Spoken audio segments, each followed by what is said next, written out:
Hi, and welcome to this new episode of the Light Leaders. Today, we're going to talk relationships, we're going to talk polarity, we're going to talk intimacy. So it's going to be a really interesting topic with Aurika. Thank you for coming to the show, Aurika. Thank you so much, Alex. So to give a bit of context, I've been following, we know each other from Bali. And I know your man, Kevin, he's been on two of my podcasts, this one, The Lightleaders, and another podcast I had at the time called Ubud on Tea. And I love you both for the content you create on many different topics, but especially on relationship, especially that now you're together and you're both into that field. And I really like what you post. And I'm in a relationship myself. And I think it's really interesting as a man to have men I look up to, but also to have, I feel you're one of the women in the intimacy space where I read your posts and I'm like, she gets me, like she gets men. And I think that's really important too. And it feels really good to read. And we like to share that with my partner. And the comparison I would make is, for example, she sent me, you probably know Chris Perry. Anyway, he's a great man who does like kind of spoken words on relationship, and quite a few women are like, he really gets women. Mm-hmm. And so I think it's really interesting to have all these different perspectives, men who are men who speak for women, women who speak for women, women who speak for men. And you speak for both, of course, but as a man, I can feel, sometimes I read your post and it feels really good. And yeah, so I wanted to have a conversation with you on polarity, on intimacy. I feel you and Kevin are kind of nailed it in a way. So yeah, that'll be the topic for today. We'll go about being intentional for polarity. We'll talk about surrender, submission, even as a woman, gender roles. We'll talk about who initiates sex and intimacy. We'll talk about having community support also around you. So that's going to be, a really interesting episode. As usual, for the listener, I'll put chapters below so they can go to the sections that interest them the most. And if you want to support, you can like, subscribe, share. So let's get into it. Thank you, Aurika. And before we get started, what are you grateful for today? I'm really grateful for my home. Really grateful for the home that we get to create and turn this house that we have into something that is very cozy for our hearts, our bodies, our community, our art. Amazing. And you're now in Austin after some time in Bali and also traveling in Costa Rica. Yes, I had a long nomadic phase, a very long nomadic phase that lasted more than a decade, actually. And yeah, we left Bali, and right now we're living in Austin. We live in the, American suburbia, which I thought would never, ever happen in my life. But I am so happy to have the stability, the grounding, which I know many people who live in Bali sometimes long for. So it's a very different phase in my life where it's more about nesting and building and grounding. Amazing. So can you share a little bit of your backstory, especially leading to your interest in intimacy, relationship, polarity? Yes. So it all started off with sexuality, actually. It wasn't straight into relationship work or intimacy. It was mostly working with sacred sexuality, because personally, that was the first thing that actually tangibly changed my life. As many of us, I had done talking therapy, plant medicine, vipassana, meditation, rainbow gatherings, like you name it, I did it.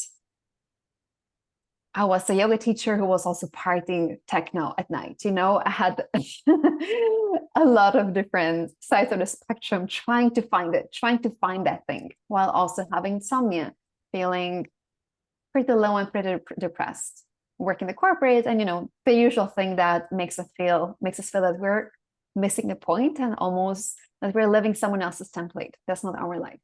And it was only through discovering the potency of my eros in a very practical way and actually working with that energy that I started feeling that I'm actually in control of my own life. I have an agency in the way I am showing up in relationships, and I have a co-creative power with God in my life, right? So, for example, when I discovered the beauty of sacred sexuality, that meant that I had to do some profound somatic healing and meeting my deeper trauma, meeting my deeper shadows that had been buried for a very long time, and leading to things like insomnia, for example. That was one of my main challenges for a long time. And through that, through emotional alchemy, I came to my aliveness. I came to a place where I felt that I belong. I felt that I can feel, right? And with that energy, I noticed that my external life began actually shifting in very real ways, from starting my business to creating many new opportunities to changing countries, right? So it just gave me so much power in believing that if I want this, I can have it, right? And that was the very beginning of basically a whole new chapter in my life. Mm. And so then like you started getting really into like sacred sexuality and like coaching about it, sharing about it too, and I guess experimenting more with it. Yes, I mean, I didn't start working with it straight away. I don't think it's in integrity to discover something and start teaching it straight away. So I had years of having very, very devoted self-practice. And I had a lot of very intense experience with that. It led me to places like the Arctic. I ended up living in the Arctic at once for a few months because I wanted to build my business. I wanted to invest in mentorship, but there was a time where I didn't have the money. So I ended up getting a job in the most random place on earth, in the Arctic, in a place called Svalbard. That's the closest human settlement to the North Pole, basically. And it just led me to these portals of my most intense, like dark night of the soul, my soul's initiations, right? So by really saying, yes, I want this and I'm going to create this, I ended up going to these really extreme places.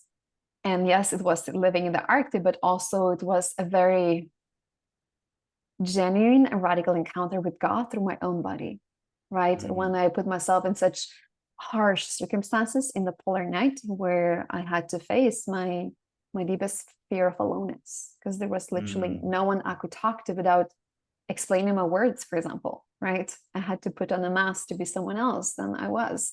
And meeting those fears through my body and going through the layers of emotions and being in a deep practice space, that changed everything for me, right? So yes, I say sacred sexuality, but deep down for me, it's the body. Sacred sexuality was the core access point, but deep down it's my emotions, it's my intuitions, it's my womb, right? And through these spaces, we as women, we're descending below the neck, descending below the heart, and going basically to all the places that we're told not to go as women. Sexuality, desire, pleasure, intuition, the womb, our bleed, our blood, right?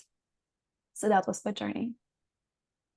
And was it mainly like a journey with yourself of like, let's say, solo cultivation until Kevin, or like you want to share on this? Sure. And is that what you recommend also for women to first explore yourself before opening up to a man?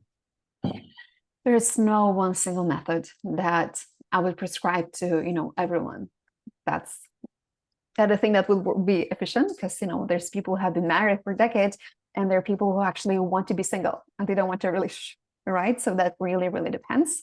And at the very beginning of my journey, I was single. I happened to be single for 4 years.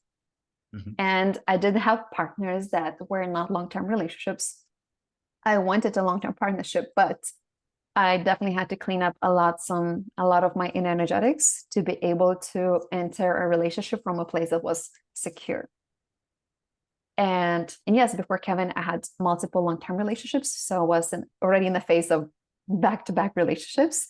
And every relationship was maybe not fully compatible, but getting closer and closer and closer to what I was desiring. So at the beginning, I got to explore my own, what I call self-sexuality, my relationship to my own body in a very intimate way. But that eventually, opened up the pathway for me to meet incredible partners who were already, doing their own work when it comes to sexuality. Amazing. And yeah, it's and then obviously I guess you discovered yourself through your self practice, and then it's like that balance of not really needing the other, but at the same time acknowledging that it's nicer with the other, right? So now you're on a path, I guess, with Kevin, it's a very more like a life, like let's say lifelong partnership with monogamous, like I guess it's more the Yes. trajectory you're on. And why is that so appealing to you? Beautiful question. So firstly, what really had to change in my life is, as you said, like, can I find a place within where I actually genuinely feel happy without the man? And that was the internal setting that I had to rewire before entering, my phase of beautiful long-term relationships. Because anything else prior to that was, the classical loop of, I need you, save me, love me, give that to me. And it was completely off, of course. And then you bond with an attachment avoidance style and then create a dynamic. The classical scenario, which, serves no one and feels unhealthy. But before discovering somatic work, I could see the pattern, as many people, like, I see what's going to happen in week 1, week 2 with that same type of a person, but I could not get out of it. It's like a drug, right? And a lot of people, when they find a pattern that they don't like, they say, I'm just going to journal about it, and maybe next time I'm not going to do it again. Does it work? Never, right? So for me, this is the beauty of somatic work, is when we work with somatics and basically the nervous system, like we can go as deep as the emotional charge, as the belief in the unconscious mind in the nervous system, and then we can change it. And so it was only through that my relationship reality began changing. And to answer your question, of course, it's wonderful to be in the relationship. It's, I believe, the most beautiful experience that we can have as human beings, to really open up fully as love, in devotion, in honesty, in trust. But at the same time, there's also beauty in finding that inner wholeness within, because that inner wholeness doesn't end when you're in a relationship. All the practices that I've shared with you that I have been doing, I'm still doing them, right? I do not allow any codependency to arise between me and Kevin when it comes to, safety, emotional processing, even pleasure. So it's always work in progress. Yes, it's very comfortable to, give me everything, open me, give me pleasure. But at the same time, if we want to create a lifelong union that's emotionally healthy, mature, and also sexually polarized, the inner work continues at all times. Well, talking about polarity, I really admire your intentionality on polarity. I think it's a good moment to get into that. I feel it's something that not many people are intentional about. Then in communities like here, or maybe where you are, in tantric community, it becomes more, let's say, more common. So yeah, you're very intentional about polarity, and your coaching, your kind of recommendation, of course, everyone's different, but is to be intentional about it. While many couples, they feel, okay, we're in love, it's great, let's let life flow. Like sometimes intentionality sometimes looks like it's not going with the flow. For example, if we schedule love appointment, maybe someone is like, well, I want to make love when I want to make love. I don't want it to be in my schedule, So how do you navigate intentionality, but not breaking the flow and emotion and the truth of the moment? Yeah, that is a very good question. And actually, right after this interview, we have our love date. So there's a few nuances here. I believe that the most harmful myth that we have been fed in the society is that the sexual passion needs to fade away. And once we buy into this myth, then we do nothing to change that. And then we see, oh, all of my friends are not making love with their partners, and it's tough. They're just like best friends, but no one wants to fuck, right? So it's just so common that unfortunately we have been buying into this as a norm. But I don't think it's a norm. It's definitely not the norm for us. And one of our values in our relationship is to be intentionally ensuring that the eros is flowing. Because when it's flowing, everything else is fine. If I'm not moving my emotions, if we're not having, the deep sexual chemistry that just that connects us to God, then suddenly everything else goes wrong. I feel like I'm gonna complain. There's like, oh, but you're not doing this. I'm like, it's like. Do you know Kim Amani? Yes. I like when she says, if you complain that your partner or your girlfriend, she's nagging and she's complaining, well, it's because she's not well fucked. Exactly. And to make that happen, of course, is the job of both partners. So when it comes to being intentional, but also being spontaneous, I believe that having some time that's intentional as the baseline, at least for the feminine partner, relaxes the nervous system so much, because suddenly we can count on having that space that is pure love, that is play, that is flow, which is just so recharging, at least for the feminine partner, right? So when I can count on having this space every week, for us it's weekly, for some couples it's going to be bi-weekly or monthly, really up to the couple, then I can relax. But if I don't trust that this is going to happen, it creates more worry inside of me, because I long for this space at all times, right? As the feminine partner, I just long for pure connection, pure merging, right? It's where I open the most as a woman, right? So when I have this on the schedule, we have this on the schedule every week, I know it's going to happen, and therefore I can relax. And the rest is a bonus. The rest is spontaneous. And also acknowledging the fact that most men will resist that. I've seen this in countless conversations or workshops, but the men say, oh, but I don't have the time. It's going to break the spontaneity and the flow. And here's what could change that. Is focusing on the actual space of connection that does not need to be sexual, because often this could create performance anxiety for the man and for the woman, for both actually, right? So when we know that it's just simply a time where we come through conscious connection, maybe it's massage, maybe we do a practice, maybe actually we don't even want to be sexual, we just want to cuddle and spoon, that's also welcome. Then this space unfolds into something else, but without having the pressure to ensure that there is a huge orgasm or penetration or anything like that. And then suddenly it just nourishes the relationship so much that the next day, maybe we're going to have the most spontaneous sex because now we're emotionally dropped in, right? So it's not just about having one specific goal. Yeah, that's interesting. I think it's beautiful to have that time for intimacy. And do you, sexuality is definitely a little bit more tricky in the way that, you can plan more easily. Cuddling, there's little reason not to. However, when it comes to sexuality, there might be moments when people don't feel like it. So I guess you wouldn't plan lovemaking, for example, or would you? Oh, yes. Yes and no. So yes, there is a space for the lovemaking to happen. And most of the time it will happen. But anytime, and that's something I've been working on myself, anytime I feel the pressure that I need it, things go wrong. We miscommunicate, we feel there is something off, but anytime I'm actually just able to see how much can I receive him with my entire body and come into my surrender, receptivity, softness, and love, then magic happens. But anytime I come a little bit, just give me that space, that God, give me that openness, that things go wrong. And it's true, Alex.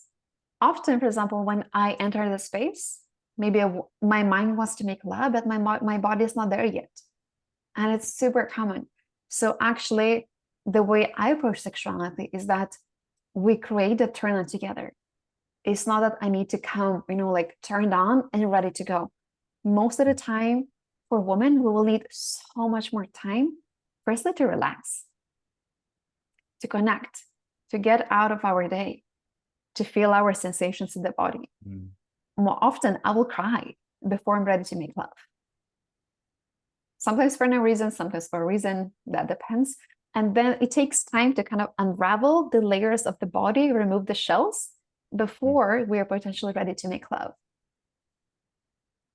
And may this be like a permission slip to all women and all men, that we as female-bodied beings, we need much more time to kind of like honor our entire body first, to open emotionally before we can open sexually.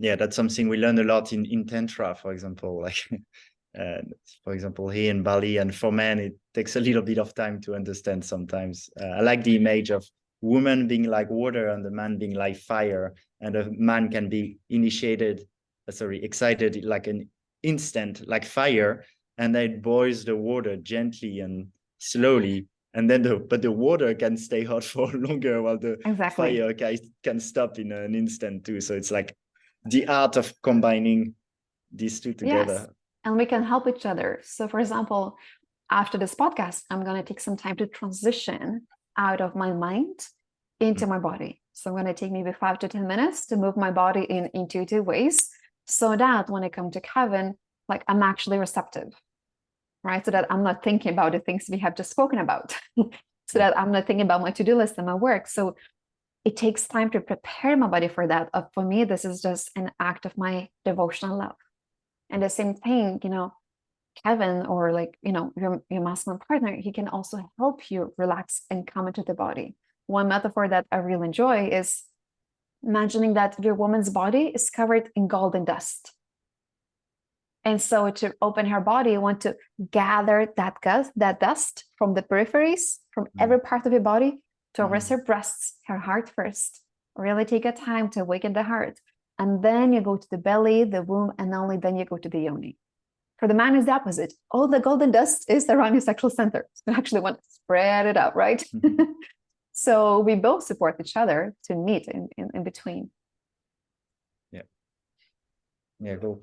Talking about so polarity, there's gender roles, right? And so I like that you're unapologetic in your post about, okay, I want to be surrendered and even submissive toward a man I can trust. But before we go deeper into that, just on the gender roles on sexuality itself, and because we talked about pressure, I think like most men, I'm recovering, but still putting pressure on myself on sexual performance. At the same time, I want to be a good lover, and I think that's good too, right? It's like that in between where I don't want to put so much pressure on myself that actually it makes the experience not enjoyable. But also I care. I don't want to be like, oh, whatever, and not practice or not have intention. So I'm also interested sometimes in that gender role. Some people say it's the man's role to initiate sexuality. How do you feel about that? There's a lot of nuance. It's not that, the man initiates sex and the woman, just chills on the bed. Maybe yes, maybe no. That really depends. The way I perceive it is more through the lenses of energetics. So for me, what works best personally is when my partner is kind of leading us externally, taking care of logistics, appointments, driving, like the logistics of life. He's holding the frame for our relationship. But what I am doing, I am guiding our relationship from within. I'm taking care of our intimate climate, which is our emotional connection, our sexual pulse, right? I'm always noticing there's something off, even though my partner is amazing in that too, right? He's very intuitive as well. So I'm kind of taking care of that inner flame of our relationship.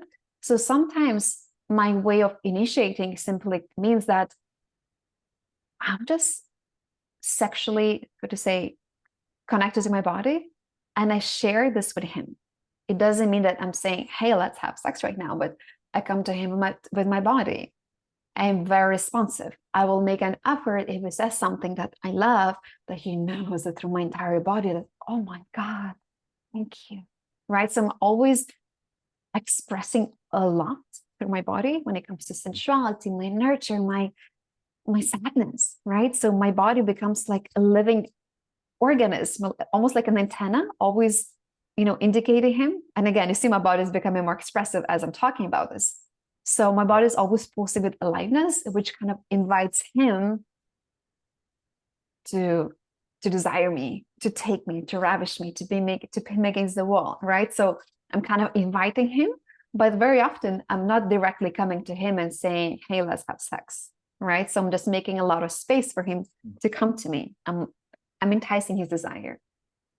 Yeah, that's interesting. And that's also another topic, actually, which is the communication on desires and how it's done, because it's a little bit tricky sometimes to navigate in the way that in a relationship, I think it's very healthy to be able to speak about desires and to give feedback and to train your man or train your woman on what you like. And at the same time, in the polarity, I feel the woman wants to be felt and doesn't, like, if you start explaining everything all the time, oh, now you touch me there, and now can you bite my neck, and now can you do that?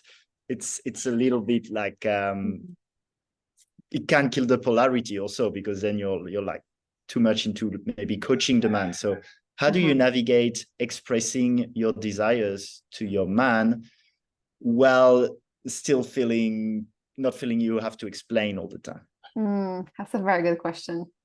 So there is a very big difference between expressing a desire, which actually is simply guiding my man how to love me better, versus telling him what to do, versus wanting to change him or to fix him or to coach him, right? So if the desire comes from a place of overflow, I really love how you're kissing the back of my neck, can you kiss me more?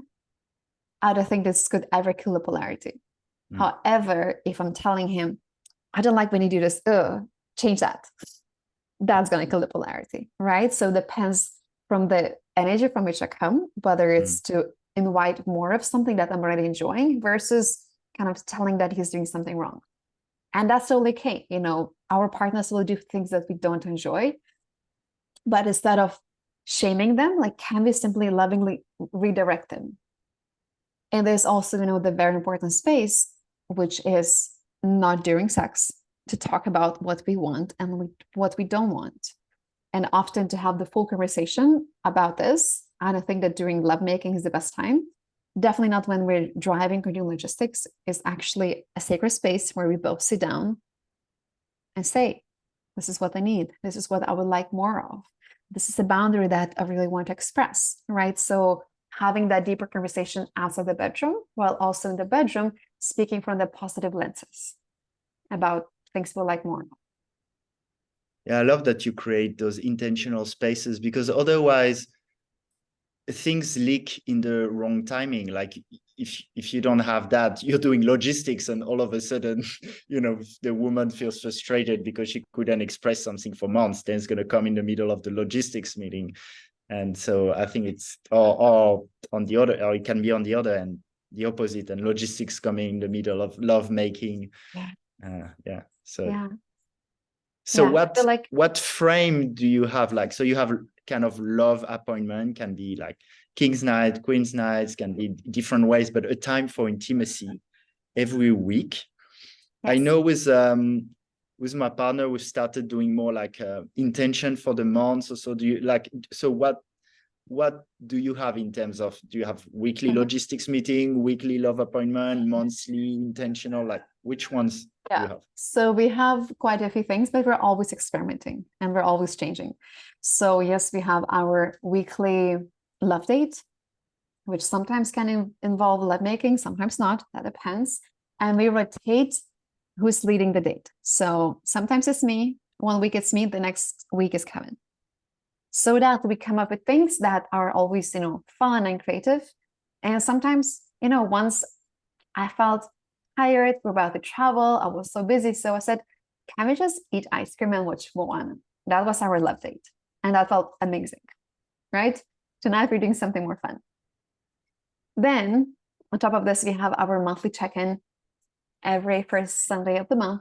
It's on our Google schedule. It takes about maybe 1 hour or less, because usually we're very, very good at processing things in the moment. So there's not so much the process, And then we're going to have, again, a few set questions that we're going through, and we're going to come up with new things as well to just really reflect about what's going well, what could be going better, anything that we have withheld, any needs that we have. And as I said, any desires that we have for the next month in terms of what we want to maybe upgrade in the relationship, activities we want to have, right? So looking ahead as well. And then we do I think that's good, because I felt when I wanted to do the monthly, like just check in, it looks too negative, it looks too much like, okay, we'll look at what needs to change. So it's nice to also have what we're looking forward to. Yeah, absolutely. And also celebrating the things that are working well. So acknowledging each other and sharing gratitude. So that is not just, a processing circle, of course. Yes. And then every week we usually do a silent day where we are not talking for at least 24 hours. So from the morning until the next day. Usually we sleep apart at night as well. And we still use the body. So we play, we make out, we make animal sounds, which is very fun. But this week we get to remove the mental chatter, the logistics, the little talks in the kitchen that are fun, but they're not exactly necessary, as sometimes they just add more of the mind space than we want to. So it kind of resets everything. And if you need to talk about logistics, we're gonna, talk on the notes app or send a WhatsApp message. And it just resets the polarity, especially, we both live together and we work from home. So we're at home most of the time. So we kind of need to engineer almost artificially the spaces of like healthy separate energy. So, and you have 2 rooms and you sometimes sleep apart, and you feel that's important for polarity? We have 5 rooms. Yes, very important. So do you have the lovemaking room and the Kevin's room and Aurika's room and the processing room? So right now I am in my goddess room. So it's not fully set up because all the fluffy things are in the different room, but it's like my fluffy room where it's relaxation, women's gatherings, my podcast recording room. Then I have an office. Kevin has his own office.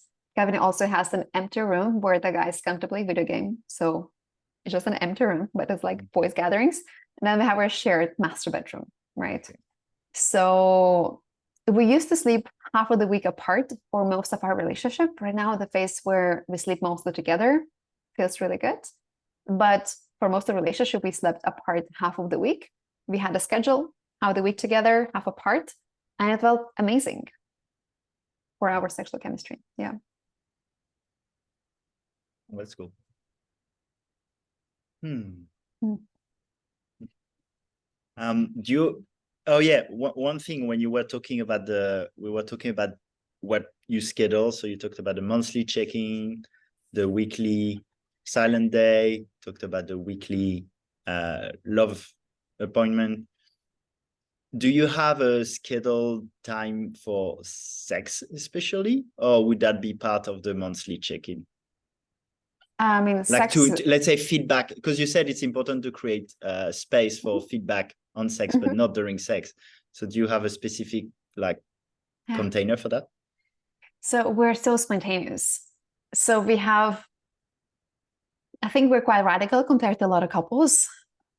If anything comes up in the moment, we're going to speak it in the moment. Right? So if I'm noticing throughout the day that I'm missing something or need something from him, like I'm going to let him know as soon as I know it myself. So usually we don't wait until the monthly check-in to discuss something, because otherwise, things accumulate and then you're processing the past as opposed to speaking about your emotions in the present moment. So we don't necessarily try to speak about, our sexual needs in the check-in, because most of the time we will discuss it, as things arise. And of course, if it's important, we'll mention it, but I believe it's best not to wait until like a few weeks, in advance to discuss something that's really important to you. And do you find it's challenging sometimes? I know the answer. Yeah, of course, it's challenging for women to give feedback to men, and I think it's a big challenge. Like, is there, how do you manage to give feedback? I guess it's also on the man. Like, let's say as a man, I think overall I'm relatively confident, but still I have moments of lack of confidence. And I do feel sometimes like it's tricky, even if it's shared well. Yeah, feedback on sexuality and how to be a better lover for a man.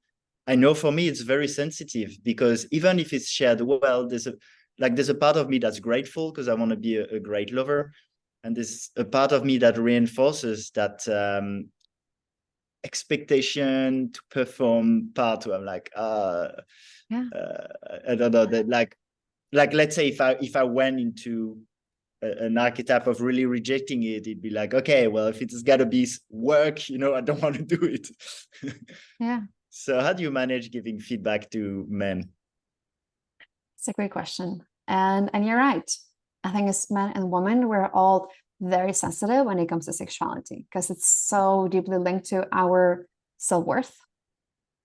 So anything that does not feel perfect, we tend to amplify it. We tend to make it mean something about who we are as women and or men and our worth, right? So I believe like the more the person is creating their own connection to their sexuality, the more they can take feedback.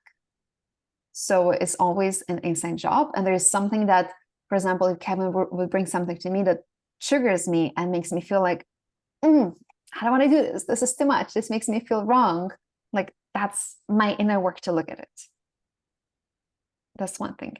But when it comes to giving feedback, ideally, if we can't give feedback without criticizing or judging, that's our inner work again. Because if we give any feedback that's shaming or blaming or judging, the person will never receive it. And that's not just about sexuality, it's about any kind of feedback, right? Where it comes from the energy of like complaining or wanting to make the other person wrong. So in case I notice that I have this kind of energy, I know that it's my time to go into my emotional body and process something, so that I can say, hey, I really love when you give me a longer foreplay, because this makes me feel so relaxed and so taken care of.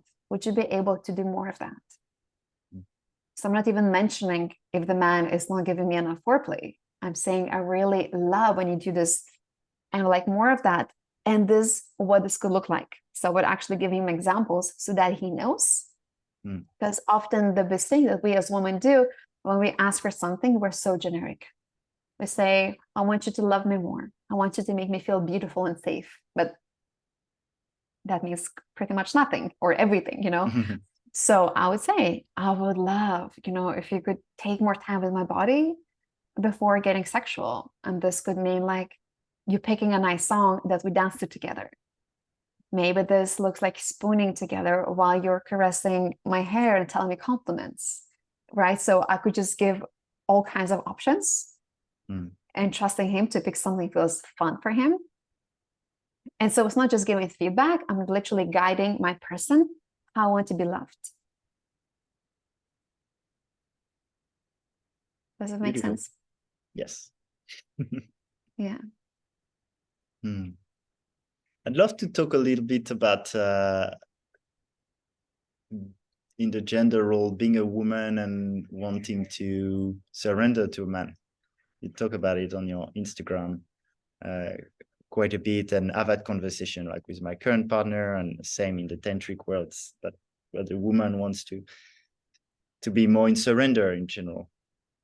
Like I feel that's can be interpreted in a way, like even in your post I saw you said submitted to a man, and obviously in a more feminist way it's like, oh, why would you want to be submitted to a man? So can you explain? Yes. Yeah, so that's definitely a controversial topic. Anytime I say the words being claimed by your man, I do receive a lot of comments by women saying, why would you say that? I'm not his property, right? And I get it, because that comes from the energy where for thousands of years we were seen as men's property, So there's, a lot of validity in that anger where we don't trust the masculine, right? So just really want to acknowledge that it's fair enough that we as women, we often have not felt safe with men. So hearing those kind of statements may feel really, really far off for a lot of women, even the women in the spiritual community doing the work, because the hurt with the masculine goes so deep, as far away as our relationship with our fathers, right? So I think it's one of the hardest healing journey parts for us as women, to learn how to trust the masculine, starting with our fathers, our past partners, the masculine within, and of course, our romantic partners. Because, I also teach business. And what I see in business is that it's so much easier for a woman to go fully inside of her business, because we feel useful, we feel powerful, we bring so much value, we create impact, we feel in control. And plus, when we get paid for that, it feels amazing. So when it comes to going to love, it's so scary. It's so edgy, because we need the opposite skill set to go into such profound spaces of love, which is surrender. I literally, when I open up my heart, I don't know what's going to happen in the next moment. Is it going to receive me? Is it going to shut down? Will I be too much? Will we experience God through lovemaking? Is my shit going to come up? We never know, right? So it's truly walking into the abyss of what's going to happen next, right? The pure unknown. So surrender is scary. And so it's fair enough that for us to open up to such, I feel often crazy levels of openness and love, we need to have so much safety. We need to be able to trust our men almost unconditionally. We need to feel that they have got our backs. We need to know that we can bring them any emotion and they will not make us wrong, right? So there's so many foundations that need to happen inside of a relationship for us to open to such ways of surrender. So, and I believe that a woman's surrender is earned. I don't think it's given freely, anytime in the first week of the relationship. It's built over the years. Just like a man's commitment is also not given. A lot of women will rush a man's commitment and try to get into the relationship as soon as we can. But the commitment and provision and protection are also earned, right? So it's such a beautiful feedback loop journey, where the more I surrender, the more he wants to protect and provide. The more he does that, the more surrender, right? So it's both of us kind of co-creating this beautiful polarity. Yeah, that's beautiful. And I think as a man, it took me a little bit of time also to understand how much and why it takes so much time maybe for women to feel trust or safety. And I think, I can intellectually look at it, but of course, we live in a world where it hasn't been great for the past centuries, how we treat women. And yeah, for a man at first, I was like, oh, well, like I didn't get it, like the vulnerability of being a woman who goes to a man's place and, she's weaker, right? Things can happen. And I think there's the intellectual, okay, she could be raped. And then there's the subconscious centuries of mistreatment of women, that even if she really trusts me and she's in Bali and it's safe, there's still that wiring, I think, that we need to understand as men that happens within women. Absolutely. And when it comes to sexual surrender, a woman will not fully sexually surrender unless there is a deep emotional connection.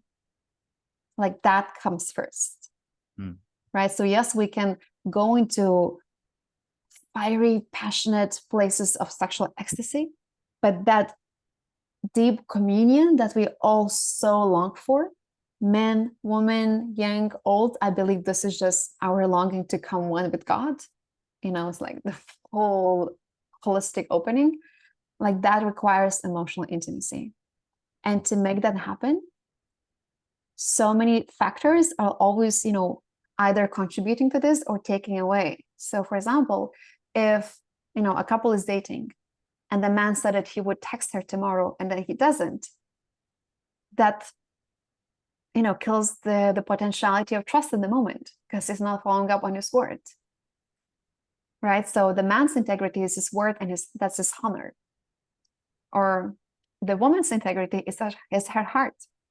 So if I'm withholding my emotions and saying, I'm fine to go with the flow, but deep down I long for partnership, I'm not in integrity myself. If I'm feeling sadness and I'm telling him, I'm fine, don't worry, I'm not being in integrity either, right? Because my integrity as a woman is my heart, it's my capacity to reveal, what I'm feeling. So that integrity is built slightly differently between the masculine and the feminine partner, his word and her heart. But we're always, co-creating every single moment and seeing whether we can trust each other or not. Mm. It's beautiful. And as a woman, how do you manage your balance of being in your feminine and having a man and asking for help? Because women in a masculine, that cliche of I don't need a man. But obviously being in your feminine and being with Kevin, you want to go away from that. You want to be like, hey, can you help me? And asking, and you're in a partnership. Mm-hmm. But at the same time, not being like, let's say, needy. Yeah. How do you balance the two? Yeah. So to be honest, I have no issues when it comes to asking for help. Yeah. I definitely used to, but it's been a very big inner journey where I just had to be okay with feeling the vulnerability of asking for something. And I believe there is nuances here, asking for help with things in the house, that's not that vulnerable. It's okay. But asking to be held when I feel sad or confused, that's harder.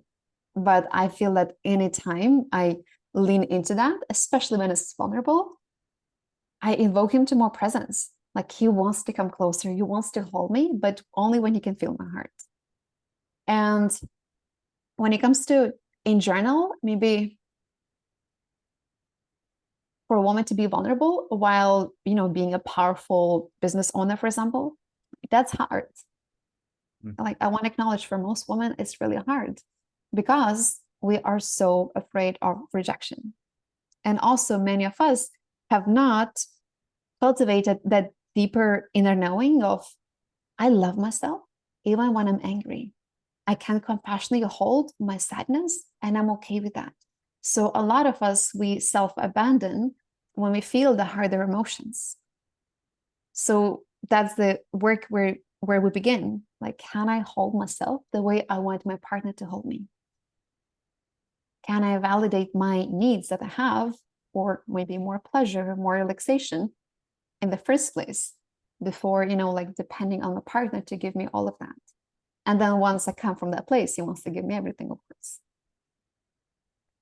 It's interesting as you're also a businesswoman, talking of polarity. So you're doing pretty well. I'm curious how you handle the money part with Kevin. And do you think providing financially is part of the masculine role and that it's important for the polarity? That's a very beautiful question. And that depends.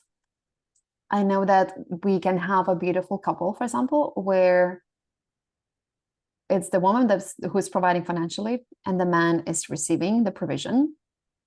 And that can work for some couples, and especially right now, for example, in the coaching industry, we have so many women who have created massive financial success. And many of these women are often wanting to provide financially and be the breadwinner for their families. And I believe that this can work if in the bedroom at home, we're able to, switch the energy to the energy that feels natural to us. If the woman is more feminine, that she actually can come back to this energy, and the man back to his masculine. So that can work. For us, however, we're more traditional. So, and I really love when Kevin pays for things. Even though, yes, I make money and I make good money, I feel the happiest. I feel most contained, most held, most cared for when Kevin is taking care of these things. And again, that's not an expectation or a demand. So comes from a place of, I am so happy, babe, when you get a check, right? So yeah, so right now we're not doing, the full financial provision. We're heading towards that, and it's in both of our values. Cool. Thanks. Well, we're going towards the end, but it's been really interesting. The last topic I'd like to cover, which actually ties into the balance between like having some independence as a man and a woman when you come into a relationship and not having too much codependency, and at the same time releasing some of that independence because you're creating something together, right? Yeah. And sometimes here in spiritual communities, like, oh, it's your process and that's my process, and I don't need you, but you know, it's an interesting play of interdependence, but without too much codependency, without too much independence. I saw a post that I liked of the role of communities and the importance of women having a women's circle, men having a men's circle, having support groups beyond the couple, so you're not the coach and the lover and the business partner and the best friend you can confide in, and so the man or the woman in the couple doesn't take all those roles because it's a bit too much. So the importance of having a community around, right? Can you share more on this? Yes. So I love that you're mentioning this because I believe a lot of us, also the spiritual community, we mix up independence and sovereignty, or like, let's so to say, like hyper independence. So we say that I'm a sovereign woman, but often we use this word as a way to justify our armor, justify our incapacity to relax, receive, and surrender, right? So we just say, I'm sovereign, but deep down, actually, I'm super armored up, right? So it's not that. Mm-hmm. So there's a difference. And then when it comes to our needs that need to be outsourced, absolutely. You know, there's a saying that a child needs a village. I say that a sacred union needs a village too. Because otherwise, if it's just us all the time trying to meet our needs just through one person, that is the most accelerated pathway to codependence. And that's not to say that we don't need each other. One of the most beautiful breakthroughs I had this year, where I just collapsed in tears in Kevin's arms, is where I had to very vulnerably admit to myself and to Kevin that I need you. And I really do. So it was no longer the feeling that I'm whole only when I don't need a man, when I can prove that. It was more realizing that I really need my man. And this is part of my spiritual journey, where it's okay to want to thrive in deep connection, right? So I believe it's totally okay to need each other and know which of the needs are not necessarily meant to be met through our partners at all times.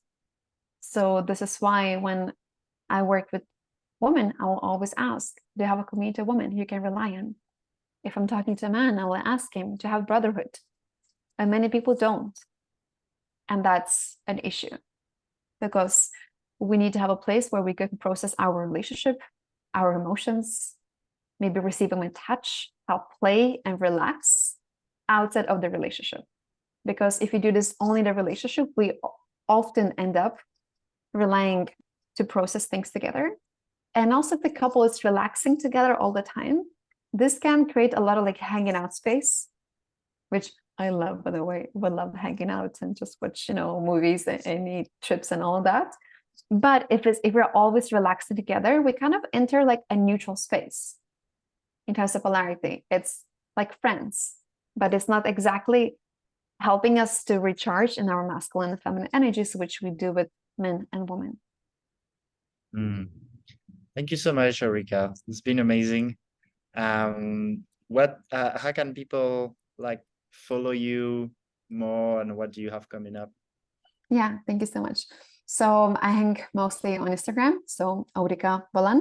I'm there usually daily. So say hi to me, feel free to ask me any questions and what I have coming up. So when it comes to intimacy coaching, I am currently enrolling private clients for somatic work. And when it comes to feminine leadership and business coaching, I have a lot coming up, from programs on how to launch your offerings, from programs for new entrepreneurs, a higher level business mastermind, and many other things. So just send me a DM and I'll be super happy to see what's the best way for me to support you. Cool. And we'll put the link in the description of the video. Thank you so much also to the listeners. So as usual, you can like, share, subscribe if you like this video. And Aurika, I'd love you to share what you'd like to share as we're touching the end of this episode. And thank you so much for your time and your courage and sharing your knowledge on the topic. Thank you. Let's see.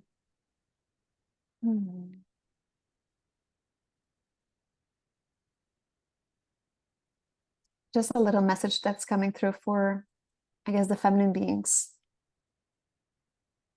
I believe the most courageous thing we can do as women is to reveal what's happening in the moment. If you notice that little pulse of desire, your desire for a hug, let it come out. If you notice that pulse of shutting down because he's not being present, reveal that, right? So when we're able to reveal and express in the moment when things are coming up, this creates so much openness for connection. That is real. That is devoid of story. It's just heart to heart. So my message to you is revealing what's happening to you in the present moment is one of the biggest spiritual practices that you can, offer to your beloved. Aho. Thank you, Aurika, and thank you to the listener. Thank you.